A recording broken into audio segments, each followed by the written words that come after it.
ဗုဒ္ဓဘာသာဝင်တွေရဲ့အိမ်တိုင်းမှာမဟာသမယတုတ်တော်ကိုဘာကြောင့်အမြဲမပြတ်ဖြုတ်ဖက်ပူဇော်တင်တာလဲဒီတုတ်တော်ကိုအိမ်မှာဖွင့်ထားရုံနဲ့တည်းထူးခြားတဲ့အကျိုးကျေးဇူး၃မျိုးကိုရရှိစေနိုင်ပါတယ်ပထမဆုံးချက်ကတော့နတ်ချက်ကာတာဖြစ်လို့ပါပဲမဟာသမယတုတ်ဟာနတ်ပြည်မှာဂရေတသိန်းကျော်ရဲ့အချစ်ဆုံးတုတ်တော်ဖြစ်ပါတယ်ဒီတုတ်တော်ကိုဖွင့်ထားတဲ့အခါသို့မဟုတ်ရွတ်ဖတ်တဲ့အခါနှကောင်းနှမျက်တွေကတင့်အိမ်ကိုအာယုံစိုက်လာပြီးဘေးအန္တရာယ်တွေကနေစောင့်ရှောက်ပေးတတ်ပါတယ်ဒုတိယချက်ကတော့အိမ်တွင်းကိုအေးချမ်းစေခြင်းမှာအကြောင်းမဲ့စိတ်တူတာအိမ်ပူတာနဲ့အမောက်ပြောကားတွေကိုဖယ်ရှားပေးပါတယ်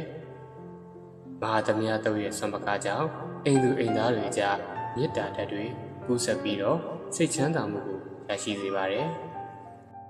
တတိယချက်ကတော့စီးပွားလက်လာပပွင့်လန်းခြင်းမှာနှကောင်းနှမျက်တွေရဲ့ဆောင်းရှောက်မှုရရှိတဲ့အခါ